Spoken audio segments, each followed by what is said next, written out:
السلام علیکم ورحمۃ اللہ وبرکاتہ۔ الحمد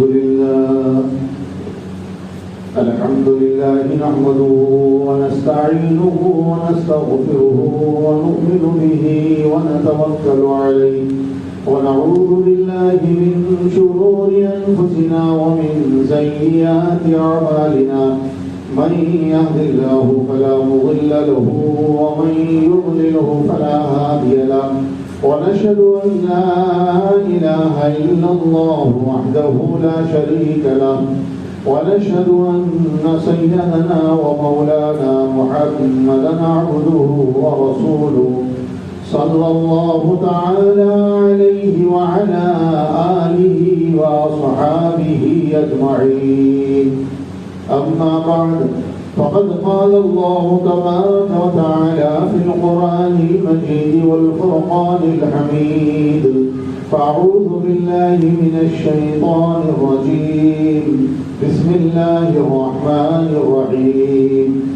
إنما يعمر مساجد الله من آمن بالله واليوم الآخر. وقال الله تبارك وتعالى: يا أيها الذين آمنوا ادخلوا في السلم كافة ولا تتبعوا خطوات الشيطان إنه لكم عدو مبين. وقال الله تبارك وتعالى: يا أيها الذين آمنوا قوا أنفسكم وأهليكم نارا وقودها الناس والحجارة عليها ملائكة غلاظ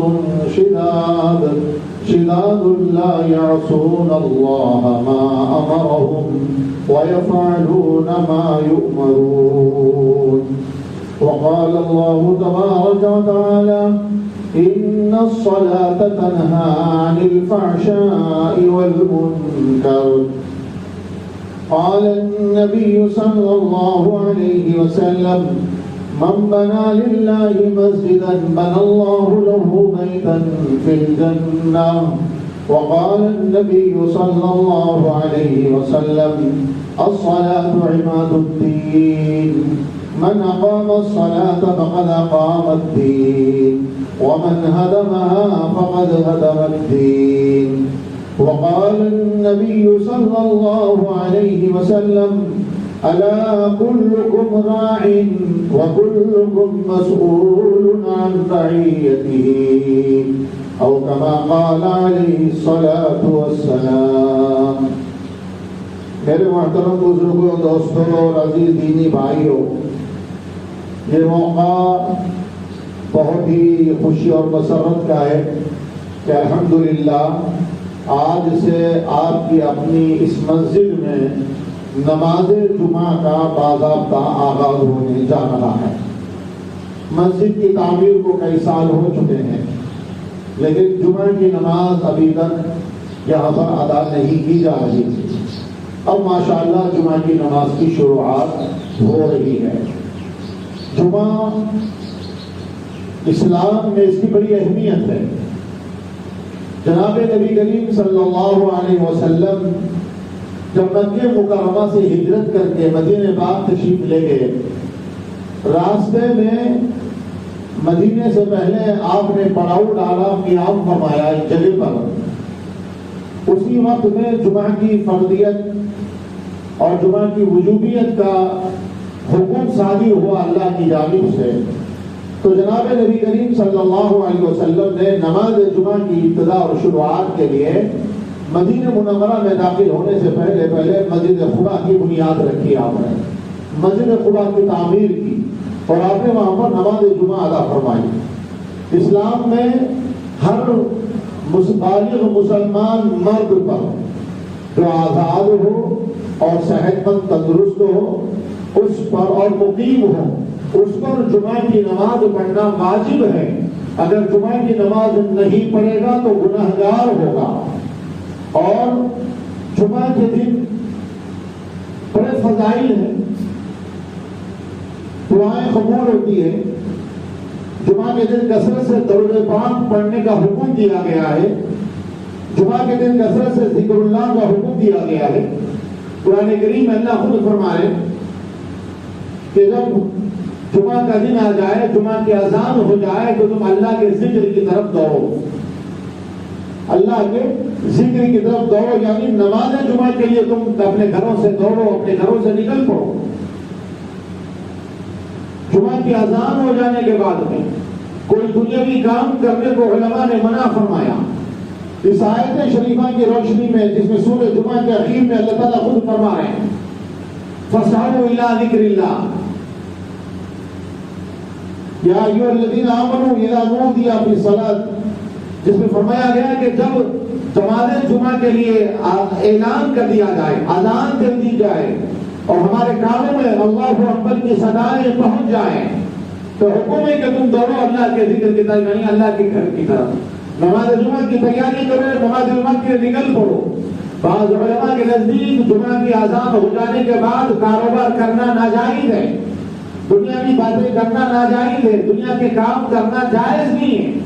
اس لیے جمعہ کے دن فضائل میں بتایا گیا، مسائل میں سمجھایا گیا، جمعہ کے دن جلدی اٹھنا، جمعہ کے دن جمعہ کی تیاری پہلے سے کر لینا اور تیار ہو کر مسجد کی طرف دوڑنا۔ اور فرمایا گیا جو بندہ جمعہ سے جتنا پہلے مسجد میں آئے گا، جو بندہ جمعہ سے جتنا پہلے مسجد میں آئے گا اتنا زیادہ ثواب کا مستحق ہوگا۔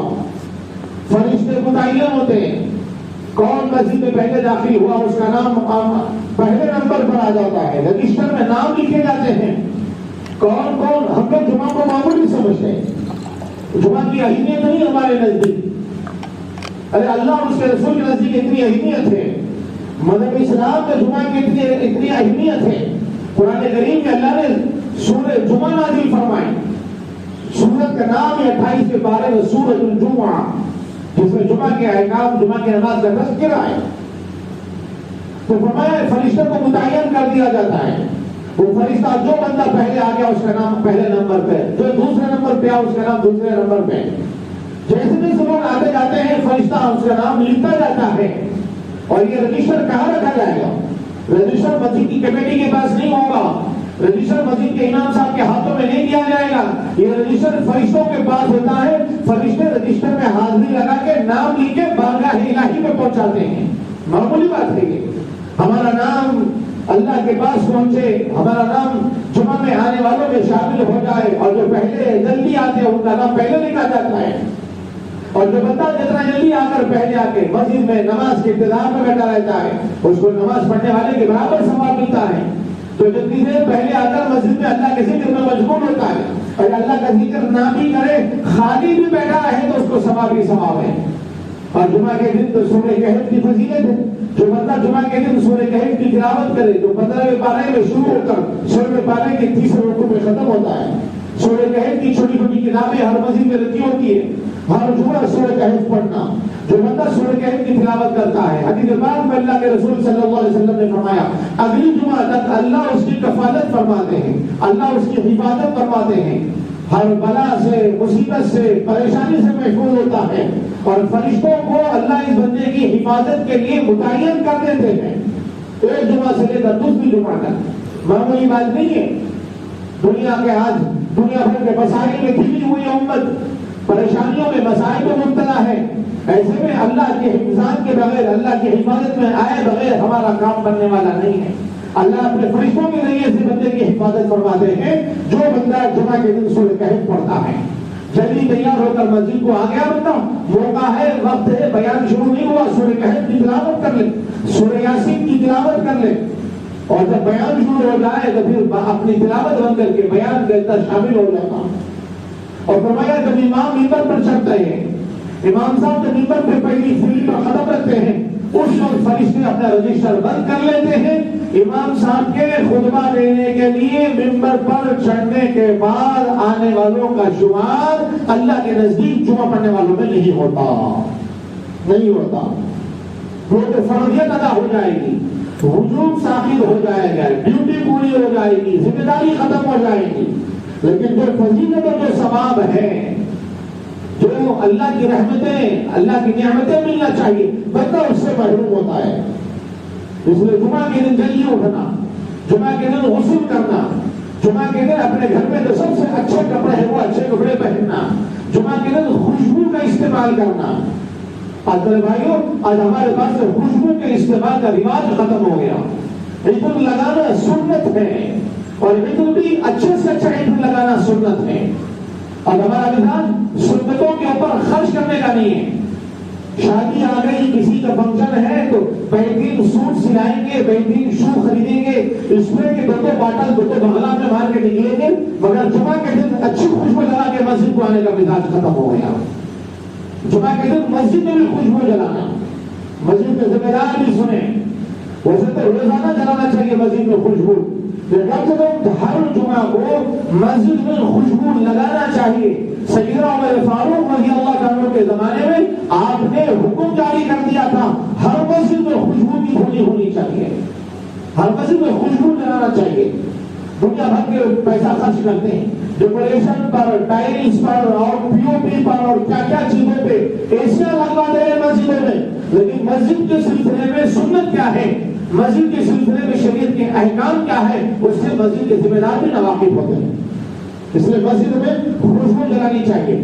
اس کے لیے کوئی زیادہ خرچہ نہیں ہوتا. اس کا آلہ جو ہے الیکٹرانک، وہ بس کرنٹ لگا دو، اس کے اندر گرمی آ جاتی ہے، ہیٹ ہوتا ہے، اور خوشبو کی ٹکیاں ملتی ہے، رود، بخور، گلاب، جو آپ کو پسند ہے، ایک ٹکیا ڈال دو، پوری مسجد میں خوشبو مہک جائے گی. مسجد پاک صاف رکھنا، مسجد میں خوشبو جلانا، اس لیے کہ مسجد اللہ کا گھر ہے، مسجد میں فرشتوں کی آمد ہوتی رہتی ہے، اس لیے خوشبو جلانے کا اہتمام کرنا. پہلے زمانے میں مسجدوں میں اگربتی جلانے کا رواج تھا ہمارے پاس، ماشاءاللہ ہر علاقے میں تھا. لیکن اب جیسے جیسے نئے دماغ کے لوگ پیدا ہونا شروع ہوتے نا، زیادہ پڑھ لیجیے، ارے نہیں مسجد میں یہ کہیں گا دھواں، جو مسجد میں راکھ کی ہوئی، مسجد میں گندگی ہو رہی، فلانا ہو رہا. اس کے بعد سے پھر مسجد میں اگربتی بھی جلانا بند کر دیا گیا. تو ٹھیک ہے، اگربتی سے ڈسٹ آتا، اگربتی سے راکھ کی ہوئی، مسجد میں صفائی کی ضرورت پڑتی، تو آج میں بہت آسانیاں نہیں ہو گئی. الیکٹرانک آلات نکل گئے، اس کے خوشبو جلانے کا، بخور جلانے کا آلہ نکل گیا. وہ 200-400 روپے میں آتا ہے، 200-400 روپے ایک پاکٹ آتا، مہینہ میں چلے گا آپ کو بخور جلانے کا. ارے مہینے بھر میں 500 روپے مسجد میں خوشبو جلانے پہ خرچ ہو جائے، مسجد کے چندے سے نہیں کر سکتے تو ذمہ دار اپنے ذاتی صرفے سے کریں، لیکن کرنا چاہیے، اس کا اہتمام ہونا چاہیے. تو ہم بھی جمعہ کے دن اچھی خوشبو لگا کے مسجد کو آنا، مسجد میں بھی خوشبو جلانے کا اہتمام کرنا ہے، اپنے گھروں میں بھی خوشبو جلانے کا اہتمام کرنا چاہیے. خوشبو اللہ کو پسند ہے، خوشبو اللہ کے نبی کو پسند ہے. اللہ کے نبی پاک صلی اللہ علیہ وسلم عطر لگانے کا اہتمام کرتے تھے. لیکن ایک بات ضرور یاد رکھنا چاہیے، عطر ایسا لگانا جو عمدہ سے عمدہ ہو. میں کر رہا تھا کوئی فنکشن ہو تو ہم اچھے سے اچھے کپڑے پہنتے ہیں، قیمتی اسپرے کے باٹل 2,000 4,000 5,000 کے اسپرے جو الکوہل ملا ہوا ہوتا، جس کے اندر نشے کی چیز ملی ہوئی ہوتی، وہ تو خریدتے ہیں. لیکن عطر سنت ہے، قیمتی اچھا مہنگا عطر خریدنے کو تیار نہیں ہے. عطر پر پیسہ خرچ کرو، اس پر بھی ثواب ملے گا. عطر لگانا سنت ہے، سنت اور نیکی کے عمل پر پیسہ خرچ کرنے پر بھی نیکی ملتی ہے، بہت اجر ملتا ہے. تو جمعہ کے دن غسل کرنا، جمعہ کے دن خوشبو لگانا، مسواک کا خاص اہتمام ہونا چاہیے. آج مسواک کا اہتمام امت سے بالکل ختم ہو گیا. جمعہ کے غسل کے بارے میں حدیث میں فرمایا گیا، جمعہ کے دن غسل کرنے سے پہلے وضو کیا جاتا، اس وضو میں مسواک کا استعمال ضرور کیا کریں. مسواک سنت ہے، مسواک کے 70 سے زیادہ فائدے ہیں. اس کا ایک فائدہ یہ بیان بتایا گیا، دنیا میں تو یہ ہوگا کہ منہ میں کبھی بدبو نہیں پیدا ہوگی، اور دوسرا یہ کہ مرتے وقت میں آدمی کو کلمہ نصیب ہوگا. مسواک کرنے والے کو، مسواک کرنے والا بغیر کلمے کے نہیں مارے گا، مسواک کرنے والا بغیر کلمے کی موت اس کو نہیں آئے گی. اس لیے مسواک کا اہتمام ہمیشہ مسواک ساتھ کرے گا.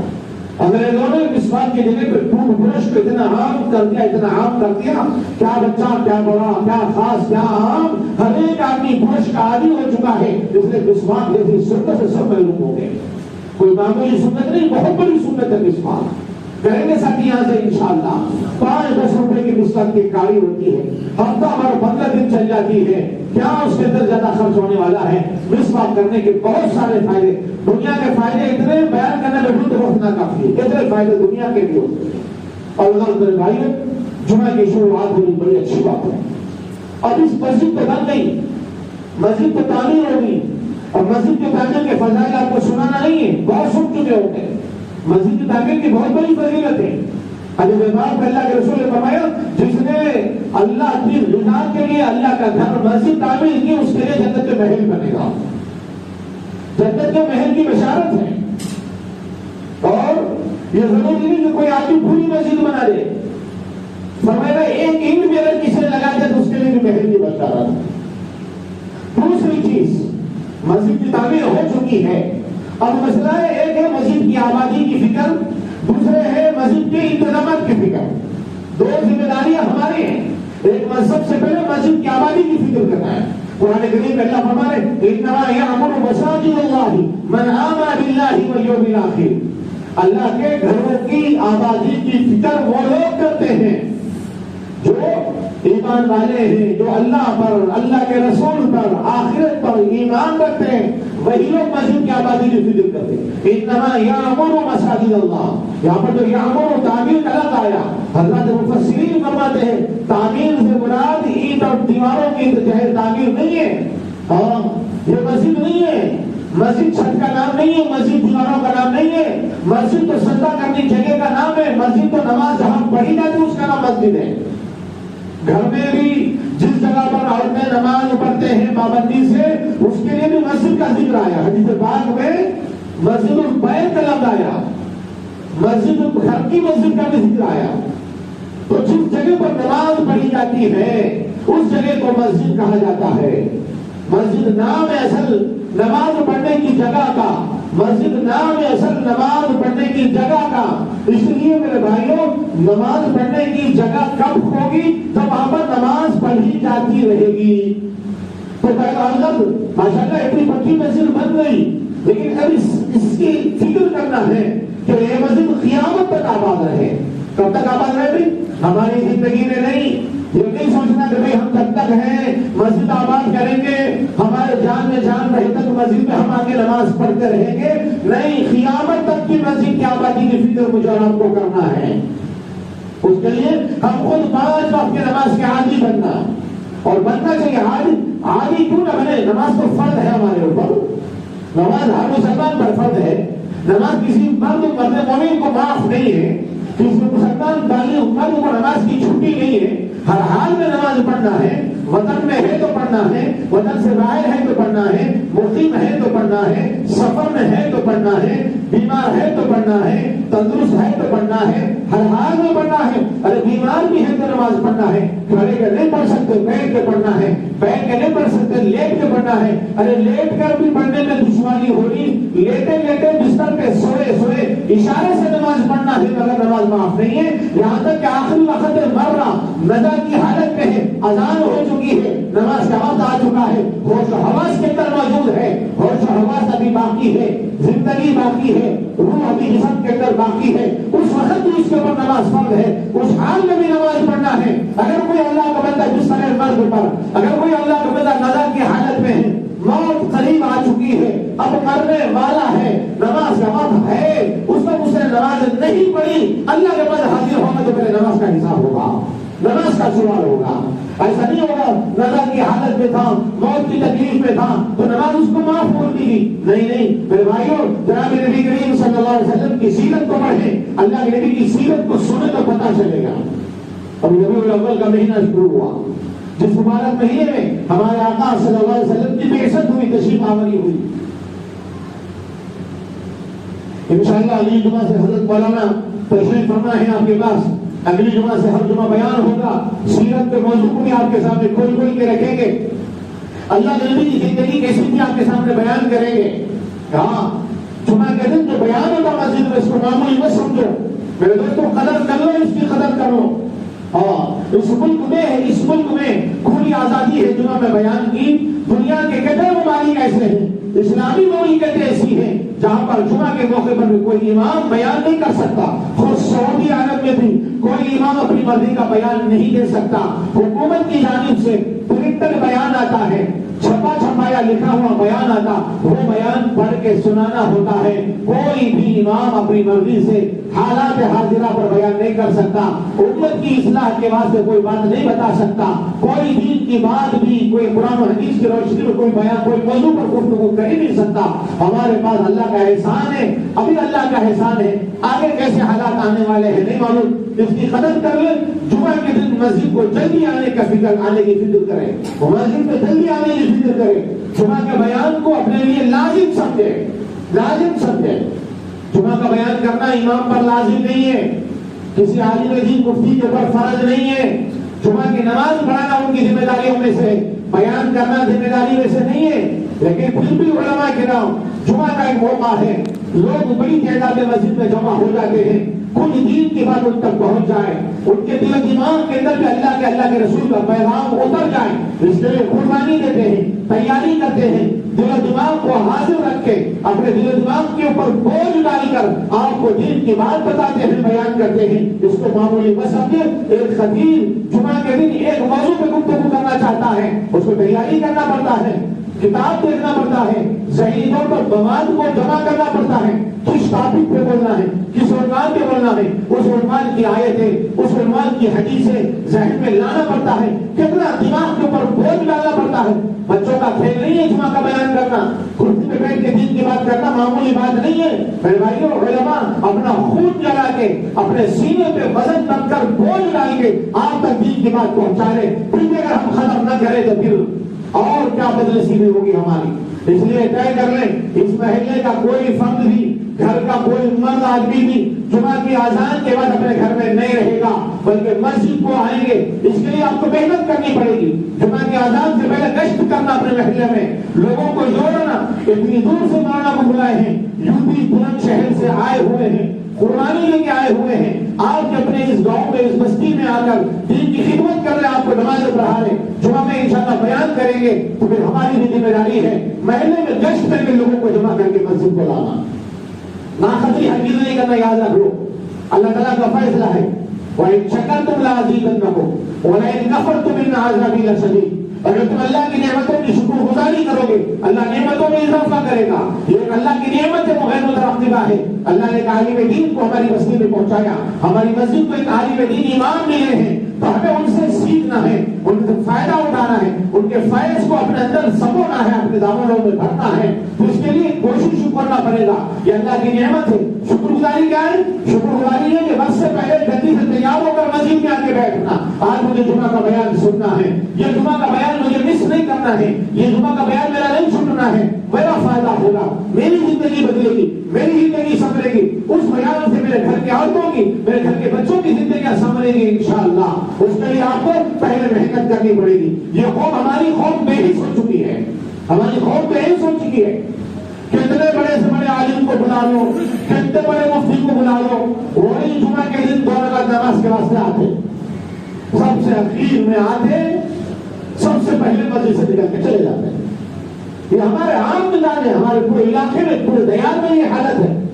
علماء آ کے ممبر پر کرسی میں بیٹھے ہوئے ہیں، آدھا گھنٹہ 5 گھنٹے کا بیان، اور ہم لوگ کب آتے ہیں؟ بالکل اخیر میں آتے ہیں مسجد میں۔ اس سے بڑھ کر ناقدری کیا ہوگی بتاؤ میرے دوستوں؟ ناقدری کرو گے، اللہ نعمتیں شریعتیں ہیں، ناقدری کریں گے تو اللہ کا عذاب آتا ہے اللہ کی نعمتوں کی ناقدری پر۔ یہ جمعہ کا اندر جو بیان ہوتا ہے مسجدوں میں، یہ بھی ایک اللہ کی طرف سے ہمارے لیے نعمت ہے، اگر ہم نے ناقدری کی تو اللہ اس نعمت کو چھین لیں گے۔ اب بولے کیسا چھینتے؟ مولانا تو ہلتے رہتے، امام صاحب کہاں جانے والے ہیں، ہم تو لا کے رکھے ان کو جمعہ پڑھانے کو، نماز پڑھانے کو جاتے کام۔ میرے بھائیو اللہ نہ کرے، اللہ نہ کرے کبھی ایسا ہو، خدا نہ خواستہ، ہزار اور خدا نہ خواستہ اگر حکومتوں کی طرف سے کوئی اعلان اگر آ جائے جمعہ میں مسجد میں بیان نہیں ہونا، مطلب کیا کرو گے؟ ہو نہیں سکتا۔ کیا کرونا کے وبا کے دور میں، لاک ڈاؤن کے زمانے میں پابندی نہیں تھی؟ 5 آدمی سے زیادہ مسجد میں نہیں آنا، جمعہ میں بیان نہیں ہونا، خطبہ دینا، 2 رکعت نماز پڑھ کے مسجد سے چلے جانا۔ دیکھ لیے کہ نہیں دیکھ لیے وہ دور؟ ارے بولو نا، دیکھے نا وہ دور؟ ہاں، ناقدری کرو گے نا، اس سے برے حالات بھی آ سکتے ہیں، اس سے برے حالات بھی آ سکتے ہیں۔ ہاں، ناقدری چھوڑو میرے بھائیوں، قدر کر لو علماء کے بیانات کی، جمعہ کے دن جلدی آنا بیان ہے، سب شریک ہوں گے انشاءاللہ۔ اب مسجد میں نیا جمعہ شروع ہوا، اب آپ کی ذمہ داری محنت کر کے لوگوں کو جوڑنے کی فکر کرنا، جمعہ سے پہلے گشت ہونا۔ کون کون کریں گے ہاتھ اٹھاؤ جمعہ سے پہلے گشت؟ آئندہ جمعہ سے گشت کر کے اپنے محلے کے ساتھیوں کو جوڑ کے مسجد میں لانا۔ جب وہ عادی بن جائیں گے اس کے بعد پھر آپ کو ضرورت نہیں پڑے گی انشاءاللہ۔ ورنہ میرے بھائیوں، جس بستی میں مسجد کی، عالم دین کی، امام کی ناصری ہوتی ہے، پوری بستی میں اللہ کا عذاب آتا ہے۔ اللہ ہم سب کی حفاظت فرمائے۔ الغرض میں عرض کر رہا تھا کہ مسجد کی آبادی کی فکر ہم ایمان والوں کی ذمہ داری ہے، اور مسجد کی آبادی، روزانہ کی آبادی کی بھی فکر کرنا۔ محلے میں جتنے گھر ہیں، محلے کے کوئی گھر کا مرد آدمی مسجد کی جماعت کی نماز سے محروم نہیں رہے گا۔ مسجد بنانا آسان ہے، بن گئی ماشاءاللہ، اللہ کے بندے کھڑے ہوئے، اتنی بڑی مسجد بن گئی، کوئی بستی والوں کا زیادہ پیسہ نہیں لگا، آپ کو زیادہ محنت کرنے کی ضرورت نہیں پڑی، ماشاءاللہ مسجد بن گئی۔ مسجد بنانا آسان ہے، لیکن مسجد کو قیامت تک آباد رکھنے کی فکر کرنا مشکل کام ہے۔ اسی لیے اللہ محمد نے کہا تھا نا، شب بھر میں بنا لی مسجد کو ایمان کی حرارت والوں نے، شب بھر میں بنا لی مسجد کو، شب میں رات کو، ایک ہی راتوں رات مسجد بن جاتی ہے۔ محلے میں مسجد نہیں ہے، طے کریں کہ اپنے محلے میں مسجد ہونا، کیا کریں گے؟ نہیں، شروع کریں گے چلو مسجد، کل سے فجر کی نماز ہونا ہے اپنے کو، راتوں رات مٹی ڈال دیے، ٹوٹیاں لگا دیے، کٹیاں ڈال دیے، دین لگا دیے، پورا کھڑے ہو گئے، فجر کی اذان ہوگی، نماز شروع ہوگی۔ کتنی جگہوں پہ ایسا نہیں ہوا، کتنی جگہوں پہ ایسا نہیں ہوا، راتوں رات مسجد بن گئی۔ رات رات مسجد کے لیے بلڈنگ ضروری نہیں ہے، میں شروع میں بھی کہا تھا، مسجد کے لیے نماز پڑھنے کی جگہ کا مختص ہونا ضروری ہے۔ شب بھر میں بنا لی مسجد کو ایمان کی حرارت والوں نے، من اپنا پرانا پاپی ہے جو برسوں میں نمازی بن نہ سکا، اپنا من، اپنا دل، اپنا اندرون اتنا پاپی، اتنا گنہگار ہے، برسوں گزر گیا آج تک نمازی نہیں بن سکیا۔ 40 سال عمر ہوگی، 50 سال، 60 سال گزر گئے، آج تک نمازی نہیں بنے ہم۔ اور جو نمازی نہیں بنے وہ مسلمان بھی نہیں بن سکتا، مسلمان بھی نہیں بن سکتا۔ اللہ کے نبی کریم صلی اللہ علیہ وسلم نے فرمایا، من اقام الصلاۃ فقد اقام الدین، جس نے نماز کو قائم کیا اس نے دین کو قائم کیا۔ من ترکھا فقد ہدم الدین، جس نے نماز کو چھوڑ دیا اس نے پورے دین کو ہار دیا، دین کو گرا دیا۔ اور ایک حدیث میں اللہ کے رسول صلی اللہ علیہ وسلم نے فرمایا، من ترک الصلاۃ متعمدا فقد کفر، جس نے جان بوجھ کر نماز چھوڑ دیا اس نے کفر کیا۔ کیا کیا؟ کفر کیا، جان بوجھ کے نماز چھوڑنا، جان بوجھ کے نماز چھوڑنا۔ معلوم ہے اذان ہو گئی، نماز کا وقت ہے، سب لوگ مسجد کو جا رہے، اپن دکان پہ بیٹھے ہوئے ہیں، اپن گھر میں بیٹھے ہوئے ہیں، اپن سڑکوں پہ ٹھہرے ہوئے ہیں، مسجد کو نہیں آئے۔ وہ لوگ جان بوجھ کے نماز چھوڑے کہ نہیں چھوڑے؟ بھائی بھولنے سے چھوڑ گئی، ایک آدمی سو گیا گہری نیند میں ہے، اس کو پتا نہیں چلا اذان کب ہوئی، پتا نہیں چلا اذان کب ہوئی، نماز چھوڑ دی اس کی، یہ تو بھولنے سے ہوا۔ ایک آدمی گاڑی میں سوار ہے، اب تو وقت ہے، الارم ہے، گھڑی ہے، موبائل ہے، موبائل پہ اذان ہوتی ہے، ہر جگہ مینار لگے ہوئے، سوال ہی پیدا نہیں ہوتا بھول ہونے کی نماز کے بارے میں۔ بھول تو ایک ہی ہوتی ہے، آدمی سو گیا گہری نیند میں ہے، وہ بھول گیا، یہ بھول ہو سکتی ہے، باقی زندگی ہوش و حواس کے ساتھ کسی آدمی سے نماز کے بارے میں بھول ہو ہی نہیں سکتی۔ نماز کو بندہ جان بوجھ کر چھوڑتا ہے، اور کیا فرمایا اللہ کے نبی نے، جو جان بوجھ کر نماز چھوڑ دیا وہ کافر ہو جاتا۔ وہ ہمارے علماء نے حدیث کی تعبیر کی، کفر سے بچایا، مطلب یہ بیان کیا کہ جو جان بوجھ کر نماز چھوڑ دیا گویا اس نے کافروں والا عمل کیا، حدیث کی تشریح کی۔ لیکن پھر بھی ڈرنے والی بات ہے، ڈرنے والی بات ہے پھر بھی ہمیں، نماز کبھی جماعت سے آبادی نہیں چھوڑنا۔ حضور کے زمانے میں منافق جو ایمان والا نہیں ہوتا تھا، اوپر سے مسلمانوں کا چولا پہنا ہوا، لبادہ پہنا ہوا، اندر سے کفر بھرا ہوا ہے، ظاہر میں مسلمان ہے، اندر سے کافر ہے، وہ بھی جماعت کی نماز نہیں چھوڑتے تھے۔ بیمار ہو گئے، چلنے نہیں آ رہا، کھسکتے تو کیا رہے، دو آدمیوں کے کاندھوں پہ ہاتھ رکھ کے مسجد کی جماعت میں شریک ہو رہے، اور خوف تھا اگر ہم مسجد کے جماعت میں شریک نہیں ہوں گے تو مومن اور مسلمان شمار نہیں ہوں گے. اس لیے وہ لوگ بھی اتنی فکر کرتے تھے. اور ہم تو ماشاءاللہ ماں پیٹ کے مسلمان، خاندانی مسلمان، اور ہمارے اپنے لحاظ ذہن کے حساب سے ہم رجسٹرڈ مسلمان ہیں ہم تو. اور ہم نماز نہیں پڑھ رہے. نماز نہیں پڑھ کے مسلمان کیسا؟ نماز چھوڑ کے مسلمان کیسا؟ یاد رکھو میرے بھائیوں، مومن کبھی نماز نہیں چھوڑتا، ایمان والا کبھی نماز نہیں چھوڑتا. ہاں کبھی غلطی سے ہو گیا، لاپرواہی سے کبھی کسی کام میں مصروف تھا، نماز جماعت چھوٹ گئی، ہو سکتا کبھی. لیکن روزانہ نماز چھوڑ دینا اور یہ سمجھ لیں کہ جمعہ کو نماز پڑھ لی نا مطلب ہم مسلمان ہیں، ہم جمعہ خان ہیں. نام بدل لینا، جمعہ کی نماز پڑھنے والے. مسلمان نہیں بولنا اپنے آپ کو، جمعہ خان بولنا اپنے آپ کو. سید جمعہ، صرف جمعہ بولو. کیوں بھائی؟ میں جمعہ کو جمعہ پڑھ کے بولتا ہوں نماز. میرے بھائیو، جمعہ کی جمعہ نماز پڑھنے سے کوئی آپ مومن کامل نہیں بننے والے. روزانہ 5 وقت کی نماز فرض ہے.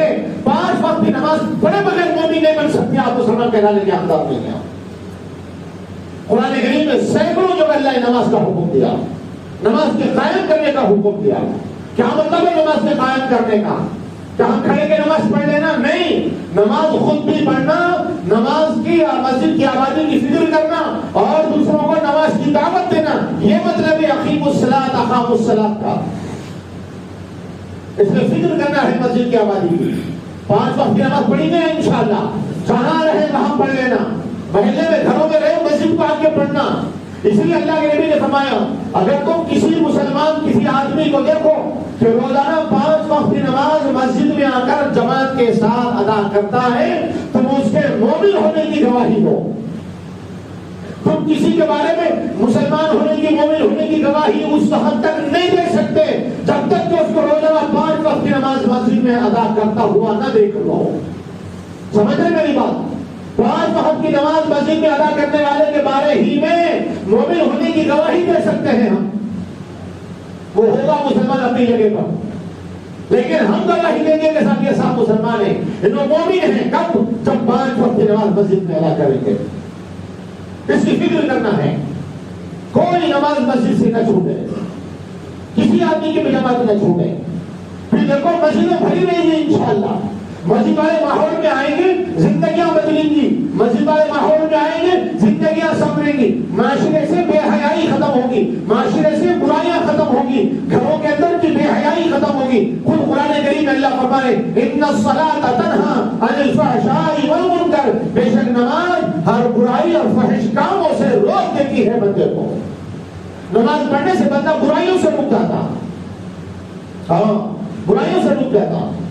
ایک دفعہ اللہ کے نبی کی خدمت میں ایک صاحب کی شکایت تھی کسی نے آگے، حضور فلانا آدمی چوری کرتا ہے. وہ میں نے نماز پڑھتا؟ ہاں پڑھتا. جاؤ. فلانا آدمی جھوٹ بولتا؟ بولے نماز پڑھتا؟ وہ پڑھتا. جاؤ. فلانا آدمی یہ برائی کرتا؟ بولے نماز پڑھتا؟ وہ پڑھتا. جاؤ. بار بار حضور بول رہے کہ جاؤ. صحابہ حضور نے فرمایا جو آدمی نماز باجماعت یا جو آدمی نماز کی پابندی کرتا ہے وہ ضرور اس کی نماز ایک نہ ایک اس کو اس برائی سے دور کرے گی، اس برائی سے توبہ کرائے گی. ہاں، توبہ کرائے گی ضرور. احساس ہوگا بندے کو، ارے میں تو نمازی ہوں، لوگ مجھے نمازی سمجھتے، میں کیسے گناہ کروں. شراب پینے والا شراب چھوڑ دے گا، بدکاری کرنے والا بدکاری چھوڑے گا، دھوکہ دینے والا دھوکہ چھوڑے گا، جھوٹ بولنے والا جھوٹ چھوڑے گا. ارے میں تو نمازی ہوں، 5 وقت کی نماز مسجد میں پڑھتا، اگر میں جھوٹ بولوں گا تو کیسا؟ 5 وقت کی نماز میں پڑھتا، یہ غلط کام کروں گا تو کیسا؟ یہ احساس پیدا ہوتا بندے کو، خود بخود بندے سے برائی چھوڑ جاتی. آج کے دور میں اگر برائیوں سے بچنا ہے، گناہوں سے بچنا ہے، بدعمالیوں سے بچنا ہے، اپنی اولاد کو بے حیائی کے کاموں سے بچانا ہے، چاہے مرد بچے ہو یا عورت بچیاں ہو، ان کو نماز کا پابند ہونا ہو. اللہ کے رسول صلی اللہ علیہ وسلم نے فرمایا جب بچے 7 سال کے ہو جائیں نماز پڑھنے کا حکم کرو، اور جب 10 سال کے ہو جائیں نماز نہ پڑھنے پر بچوں کو مارو. مارنے کا حکم کیا اللہ کے رسول نے. حالانکہ اللہ کے رسول بہت شفیق، بڑے مہربان، بہت نرم دل. بچوں کے بارے میں تو فرمایا بچوں کو مارا مت کرو، بچوں سے پیار کرو، بچوں سے محبت سے پیش آؤ، شفقت سے پیش آؤ. ہاں، بار بار تعلیم دی. لیکن اس جگہ جہاں مسئلہ نماز کا آ گیا، جہاں مسئلہ نماز کا آ گیا حضور اپنی ساری شفقتوں کو بازو رکھ دیے، اپنی ساری رحم دلی کو بازو رکھ کے فرما رہے نہیں، نماز کے بارے میں کوئی کمپرومائز نہیں، نماز کے بارے میں کوئی مصالحت نہیں، نماز کے بارے میں کوئی شفقت و محبت نہیں، نماز کے بارے میں تو سختی کا حکم ہے، نماز نہیں پڑھنے پر مارنا۔ نماز کو کیا رہے، فجر میں سردی ہوئی، بیٹا سو رہا جوان، ایک بلانکٹ اڑ لے کے سویا، ارے جانے سے کانپا، ہو رہے بلانکٹ اڑا کے آئے اس کو، سو جاؤ بیٹا سو جا، بیٹا سو جا، میں نماز سکھاؤں، تو گھر میں آرام سے سو جا، کل حشر کے میدان میں ہوئے بیٹا ٹانگ کھینچ کے جنجام کو میرے دیکھا۔ یاد رکھو اپنے گھر کے بچوں کو نماز کی تاکید کرنا، گھر کے مرد بچوں کو پابندی سے مسجد کو سختی کر کے لے کے آنا، مارنے کا حکم ہے، ان کو مارنے پر آپ کو اجر ہے، کوئی گناہ نہیں ہے۔ دوسرے اپنے گھر کی عورتوں کو نمازی بنانا، ہر گھر میں مسجد ہونا، مسجد کا نہیں نماز کی جگہ ہونا، نماز کا کمرہ ہونا۔ آج گھر بناتے ہیں، بڑی بڑی بلڈنگیں بناتے ہیں، بہترین قسم کے ہال، کمرے، بیڈ روم، ڈرائنگ روم، بچوں کا روم الگ، دوستوں کا روم الگ، مہمانوں کے ٹھہرنے کا الگ، سب الگ سب الگ، اور گھر میں نماز کا کمرہ نہیں ہمارے، نماز کا کمرہ نہیں ہمارے، کتنی بری بات ہے۔ حدیث پاک میں ذکر آتا ہے حضرت ام سلیم رضی اللہ تعالیٰ عنہ اپنے گھر میں نماز کا کمرہ بنائے، اور صحابہ کے گھر کیسے ہوتے تھے؟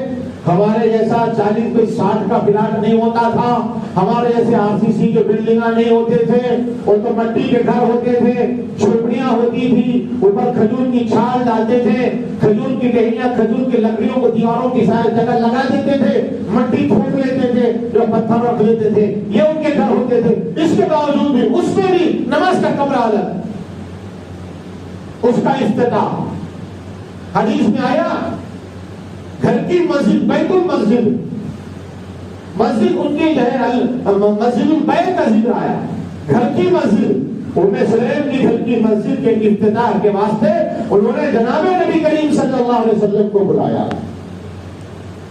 آج کبھی ہم بلائے؟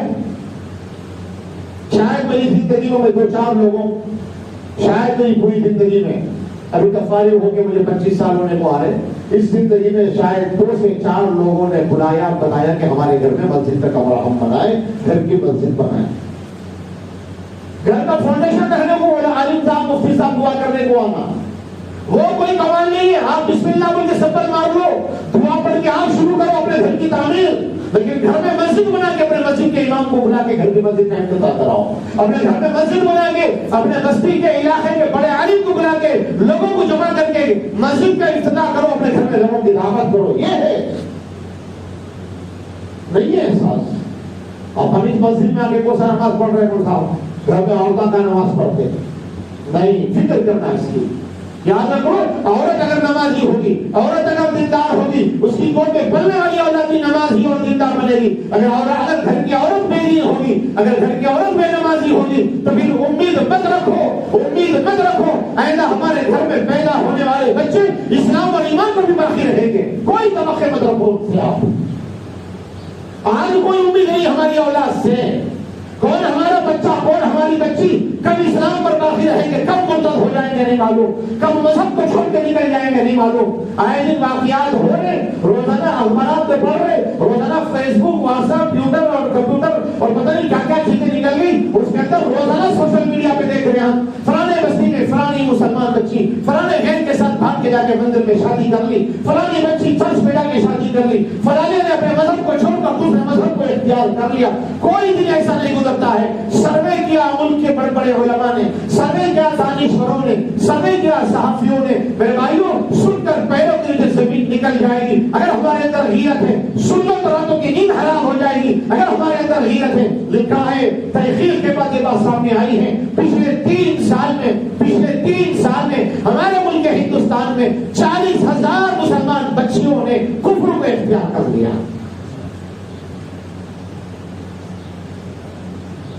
مردوں کی بات الگ ہے، نوجوان ہوئے مرتد الگ ہے، کوئی قادیانی بنا، کوئی اور کچھ بنا، کوئی اور کچھ بنا، وہ الگ ہے۔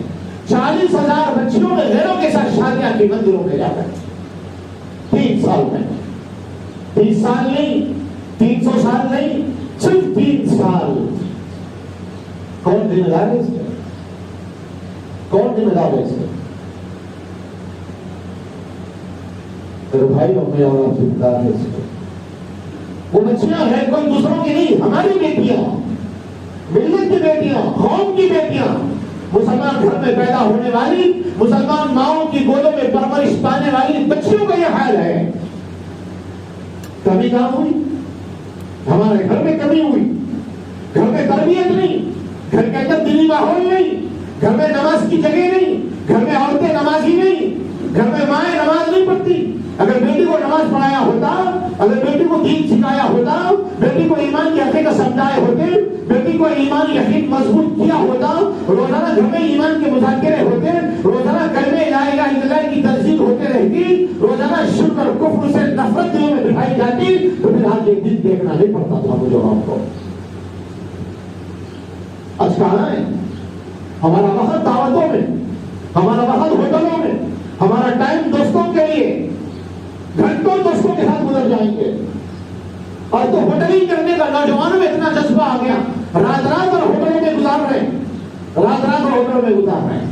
گھر میں جوان بہنیں ہیں، گھر میں چھوٹی بہنیں ہیں، چھوٹے بھائی ہیں، ان کے دین و ایمان کی فکر کون کرے گا؟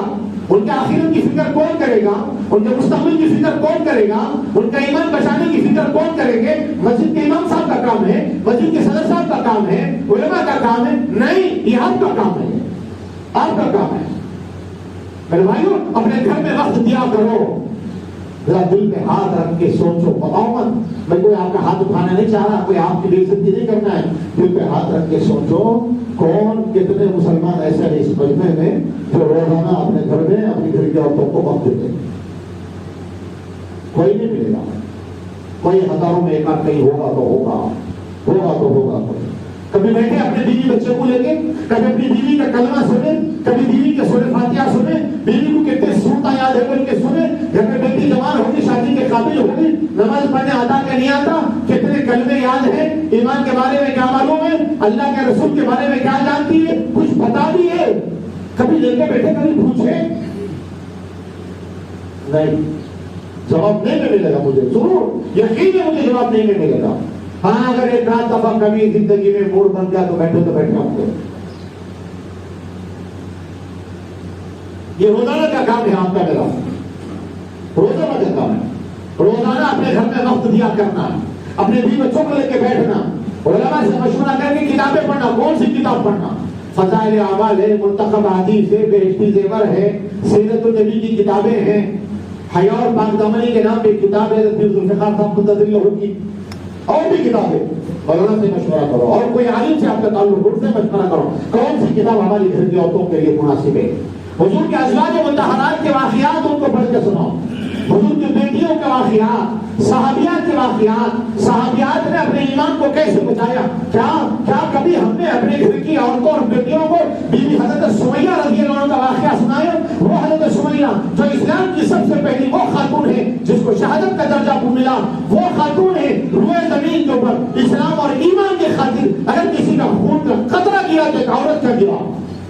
حضرت سمیہ کو بیڑیوں میں جکڑ دیا گیا، حضور کا گزر ہو رہا، حضور دیکھ کر آنکھوں میں آنسو آ گئے، چہرہ پلٹا لیتے ہیں اور کہتے ہیں اصبر یا آل یاسر، اے یاسر کے خاندان والوں صبر کرو، صبر کرو. حضور صبر کی تلقین کر کے وہاں سے گزر جاتے ہیں. روزانہ ان کے اوپر ظلم ہو رہا، کوڑے مارے جا رہے، اندر پیدا کی گھسیٹا جا رہا، کبھی جو ہے کسی اور قسم کی تکلیف دی جاتی ہے. یہاں تک کہ حضرت یاسر کی موجودگی میں، حضرت یہاں جو ہے ان کے بیٹوں کی موجودگی میں، ان کے والد کے رشتہ دار بھائیوں کی موجودگی میں، سارے خاندان والے موجود ہیں، ان سب کے سامنے حضرت سمیہ رضی اللہ تعالیٰ کو ننگا کر دیا گیا، کپڑے اتار دیے گئے. ابو جہل کے ہاتھوں میں تیر اور کمان ہے، ابو جہل اپنے ہاتھ میں تیر اور کمان لے کر حضرت سمیہ کے ہاتھ جو ہے نازک جگہ پر نشانہ لگاتا ہے اور کہتا ہے سمیہ اب بھی مان لے، اب بھی ایک مرتبہ کہہ دے محمد رسول اللہ صلی اللہ علیہ وسلم جو دین لائے ہیں نعوذ باللہ وہ دین جھوٹا ہے، وہ جس خدا کی بات کر رہے ہیں وہ خدا نہیں ہے، پہلے سے جن خداؤں کو مانتے ہیں وہی خدا اصل ہے. تو ایک مرتبہ اعلان کر دے،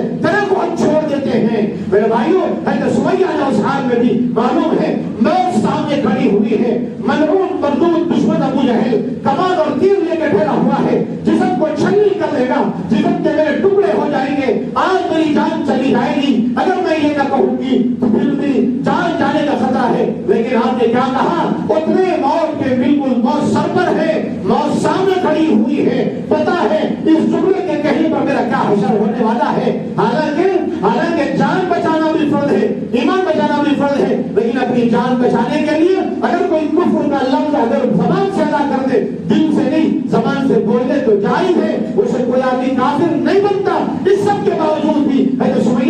اللہ عنہ نے چیخ کر کہا اشہد ان لا الہ الا اللہ و اشہد ان محمد عبدہ و رسولہ، میں گواہی دیتی ہوں اللہ کے علاوہ کوئی معبود نہیں ہے، اکیلا خدا ہے، ساری دنیا کا مالک وہی ہے، میں اس پر ایمان لا چکی ہوں، اب میں اپنا ایمان چھوڑنے والی نہیں ہوں، میں جسم کے ٹکڑے ہو سکتے ہیں، میرا خون بہ سکتا ہے، میری جان جا سکتی ہے، لیکن آج ایمان کا سودا نہیں ہوگا، آج ایمان کا سودا نہیں ہوگا۔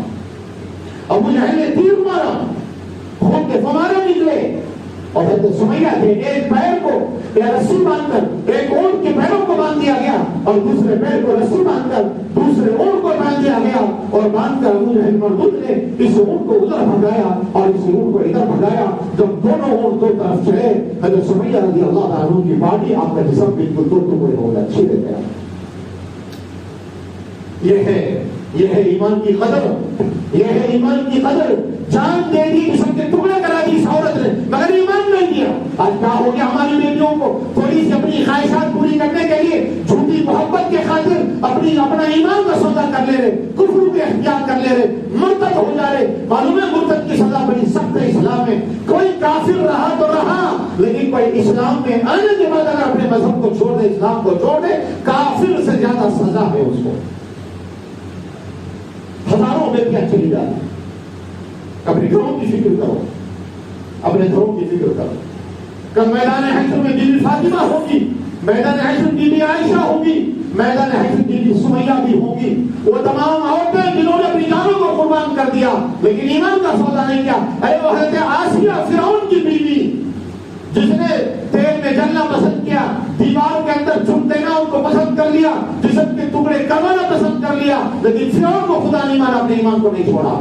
اگر وہ لوگ ہمارا اور آپ کا دامن پکڑ کے پوچھ لیں کہ کتنی امت کی بیٹیاں کفر کو اختیار کر لی، مرتد ہوگی، تو تم جب کیا کر رہے تھے؟ کیا کر رہے تھے؟ کیا جواب دو گے؟ اس لیے میرے بھائیوں، اپنی اولاد کی تربیت کی فکر کرو۔ میں نے خود میں آیت پڑھی، اس میں اللہ فرمائے یا ایھا الذین آمنوا قوا انفسکم واہلیکم نارا، اے ایمان والو اپنے آپ کو، اپنے اہل و عیال کو، بیوی بچوں کو جہنم کی آگ سے بچاؤ۔ اب آگے جہنم کی آگ کیا ہے تفصیل بیان کیجیے، مجھے اس میں جانا نہیں۔ جہنم کی آگ سے بچانا میری آپ کی ذمہ داری۔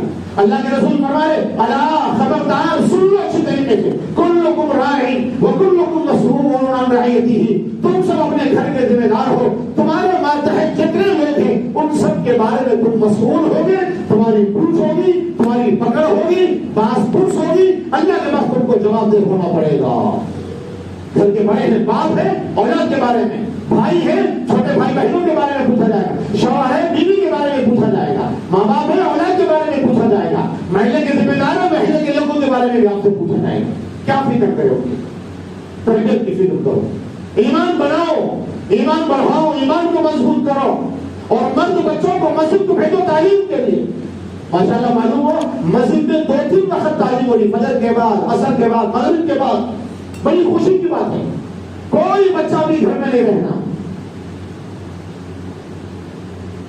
دین کی بنیادی تعلیم بچے کو آنا۔ آپ بڑے ہونے کے بعد کیا بھی پڑھاؤ، اسلام کو رکاوٹ نہیں بنتا آپ کے لیے، انگلش میڈیم پڑھاؤ، اردو پڑھاؤ، ترقی کراؤ، ڈاکٹر بناؤ، انجینئر بناؤ، ضرورتیں بناؤ، مگر پہلے وہ بھی بناؤ۔ مسلمان تو ہو گیا، مسلمان کے گھر میں پیدا ہوا، پوتے کو کلمہ پڑھایا، ختنہ کرا دیا، مسلمان بن گیا۔ ارے وہ بھی بناؤ، مسلمان ہونا کمال نہیں ہے۔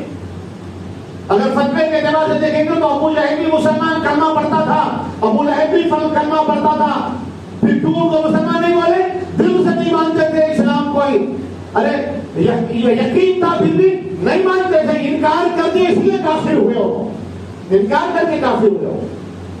ہم سے اچھا کلمہ پڑھتے تھے، کلمے کا مطلب جانتے تھے، اللہ کے رسول کو جانتے تھے، قرآن پڑھتے تھے، قرآن کو سنتے تھے۔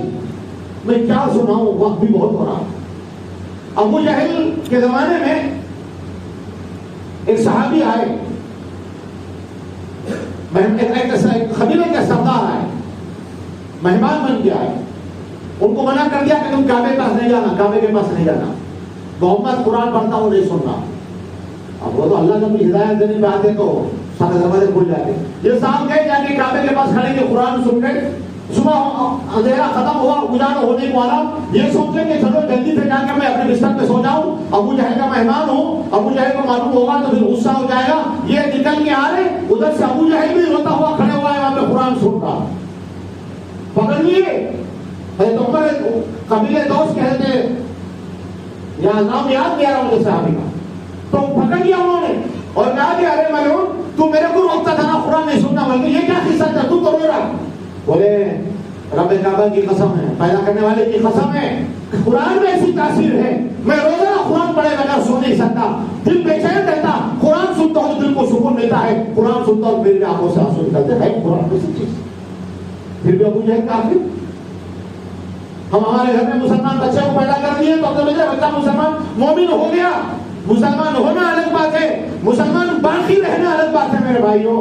ہاں کتنے ایسے آخری وقت میں کافر ہو گئے، اب تو یہ دور چل رہا، صبح اٹھے مسلمان شام میں کافر ہو جا رہے، اس لیے اپنے بچوں کی دینی تعلیم کی فکر کرنا، مسجد میں مکتب میں بھیجنا، قرآن سکھانا، حدیث سے معلوم ہونا، نماز پڑھنے کا طریقہ آنا، غسل اور پاکی ناپاکی کے مسائل بچوں کو معلوم ہونا، اور گھر کی بچیاں چھوٹی ہیں تو مسجد کو بھیجنا، بچیاں بڑی ہوگی اپنے گھر میں کوئی معلمہ کا انتظام کریے، کوئی عالمہ کا انتظام کرو، کوئی لیڈی ٹیچر کا انتظام کرو، ایک گھر میں حضرات کی بچیوں کو جمع کر کے ان کی تعلیم کا انتظام کرو، مسجد کی ذمہ داری بھی فکر کریں، بڑی بچیوں کی تعلیم بھی ہونا، کریں گے انشاءاللہ۔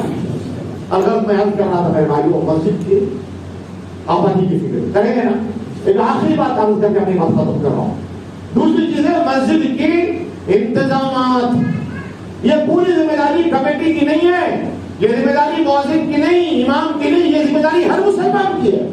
ہاں مسجد کی صفائی کا خیال کرنا، مسجد میں جالے ہو کے دیکھ رہے، مؤذن صاحب کیا کر رہے، جالے ہو کے دکھ رہے نہیں، تو کیا کر رہا، تیرے کو نہیں دکھ رہا، اندھا ہے تو، تیرے کو بھی دکھ رہا ہے جالے ہو گئے، تو صاف نہیں کر سکتا، گھر میں جورو صاف کر رہی تو جورو کے ہاتھ سے جھاڑو لے کے اپن صاف کرتے، بیگم کو تکلیف نہیں ہونا، اور مسجد میں مؤذن صاحب کیا کر رہے، اور تم کیا کر رہے وہاں، ہماری بھی ذمہ داری ہے، مسجد میں جالے دے کے جالے صاف کرنا، مسجد میں کچرا دے کے کچرا اٹھانا۔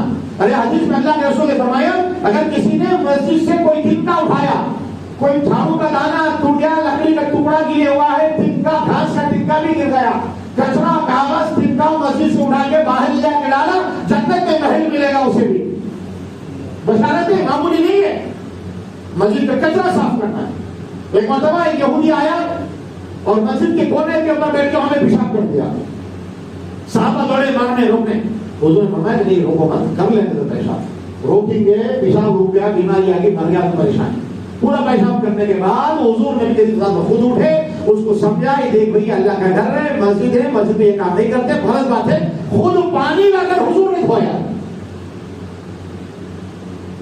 زندگی میں ہمارے پاس کوئی مثال کبھی دھوئے، کبھی مسجد جھاڑے، کبھی مسجد کا بیت الخلا ہم صاف کرے، ہاں خراب کرنا معلوم، مسجد کے بیت الخلا دیکھ لو پورے گٹکے کھا کے تھوک تھوک کے اتنا گندے کر کے رکھتے ہیں، ٹائلس پورے مزہ صاحب دھو دھو کے تھکا رہا، وہیں بیٹھ کے بیڑیاں سگریٹا پیتے، مسجد کا ٹوائلٹ بیڑیاں سگریٹا پینے کی جگہ، ٹائلٹ میں کھانے پینے کی جگہ، وہاں پر بیت الخلا میں بیٹھ کے گٹکے کھاتے، شرم آنا، وہاں تھوکتے پچکاریاں مارتے رہتے ہیں، دیواروں پورے خراب۔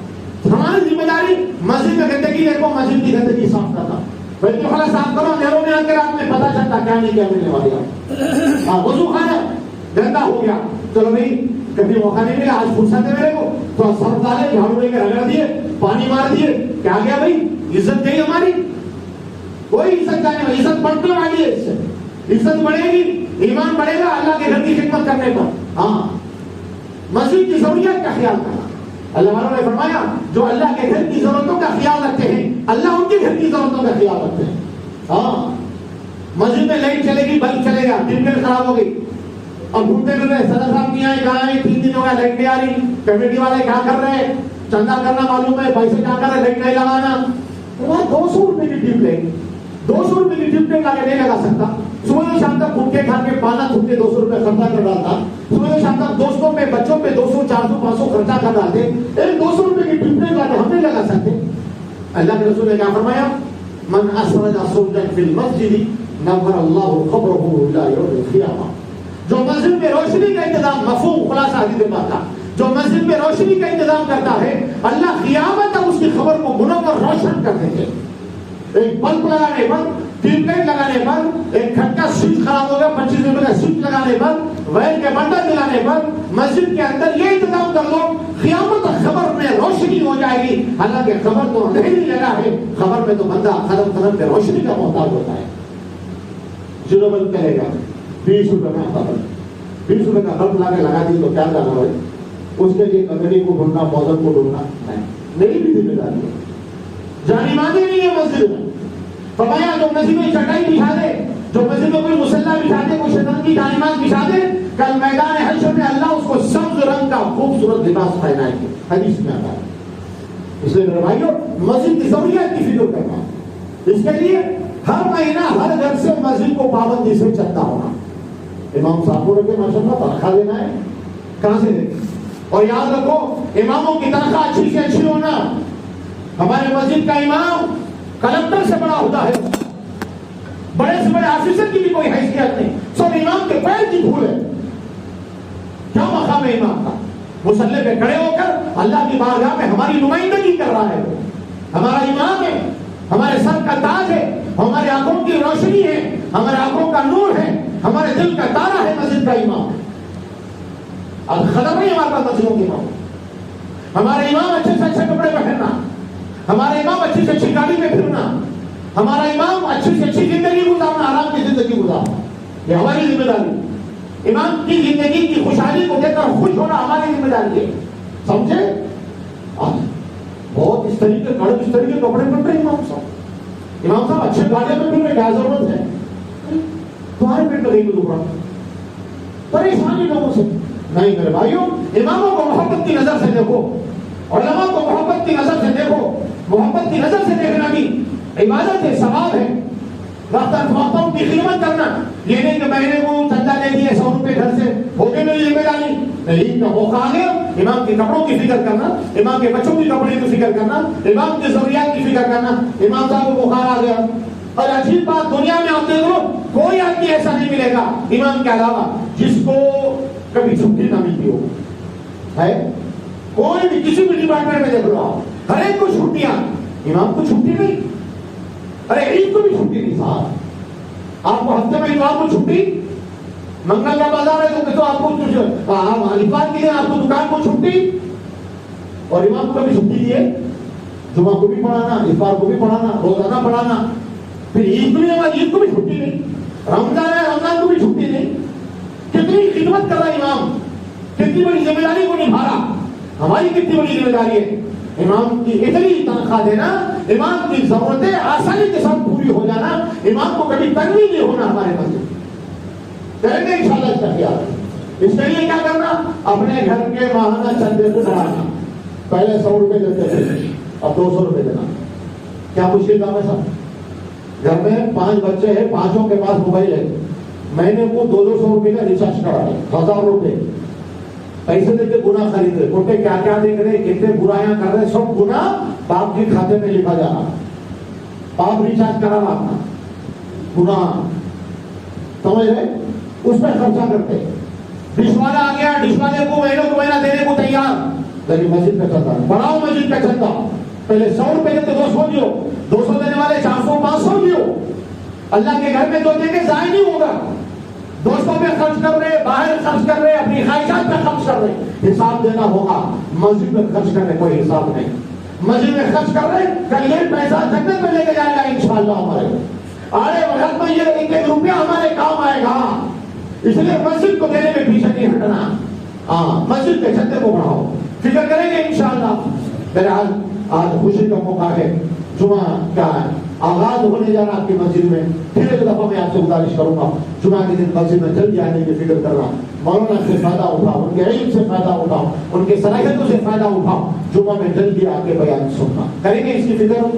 دوسرے 5 وقت کی نماز پابندی سے مسجد میں پڑھنا، اس کے لیے محلے میں گشت کر کے فکریں کرنا، روزانہ صبح جو مسجد والی گشت ہوتی اس کے اندر اپنی شریک ہونا، اور روزانہ کی مسجد کی تعلیم میں بیٹھنا، گھر کے اندر اپنے تعلیم شروع کرنا، گھر کے بچے بچوں کے ایمان کو بچانے اور بنانے کی فکر کرنا، اور وقت اللہ نے موقع دے دیا مہینے میں 3 دن اللہ کے راستے میں نکلنا، سال میں 4 دن جماعتوں میں نکلنا، اس سے ہماری زندگیاں بنیں گی، ہے نا۔ اور مولانا سے گزارش کرو، مولانا سے گزارش کرو, بیٹھو آ کے بولو مولانا بچپن میں ہم قرآن نہیں پڑھے مولانا, آج آپ وقت دو, عشاء کے بعد 1 گھنٹہ روزانہ ہمارے کو دے دو.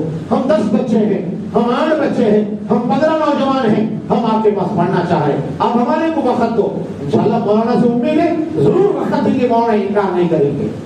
سمجھ آ رہا؟ لیکن جب مولانا 15 بچوں کو وقت دیں گے 1 گھنٹہ 2 گھنٹہ, تو وہ وقت مفت میں نہیں ہونے کا. ہاں مولانا کو ہدیہ بھی دینا. کوئی بھی مولانا ہو, میری پہلی ملاقات ہے ابھی کہ سمجھی کہ مل صاحب مولانا امام صاحب مجھ سے سب بول کے تقریر کرائے گا. میں ہر جگہ تقریر کرتا ہوں, ہر جگہ بولتا ہوں, میں جہاں بھی ہے وہاں بولتا ہوں یہ بات میں. ہاں ہر جگہ بولتا ہوں میں یہ بات. آپ 1 گھنٹہ مولانا سے وقت لے رہے, 1 گھنٹہ روزانہ مولانا آپ کو نوجوانوں وقت دے رہے, 1 گھنٹے وقت دے رہے, اس کا معاوضہ پوری زندگی ان کے پیر بھی کھولیں گے تو حق ادا نہیں کر سکتے. ان کو ترازو میں رکھ کے سونے میں تول لیں گے بھی, اللہ کی قسم کو جو 1 گھنٹہ دے رہے 1 گھنٹے کا تم حق ادا نہیں کر سکتے. سمجھ رہے ہیں؟ لیکن ان کی اپنی زندگی ہے, ضروریات ہے, ان کو کچھ ہدیہ بھی دے دینا. مہینہ نوجوان 15 نوجوان ہیں, چل بھی اپن 15 بچے روزانہ 1 گھنٹہ پڑھ رہے ہیں, 100 روپے ڈال کے مہینے کو 1500 روپے مسافر دے دیجیے, مگر اپن قرآن پڑھیں گے, دین سیکھیں گے, کریں گے نا اس کو بولتے تعلیم بالغہ.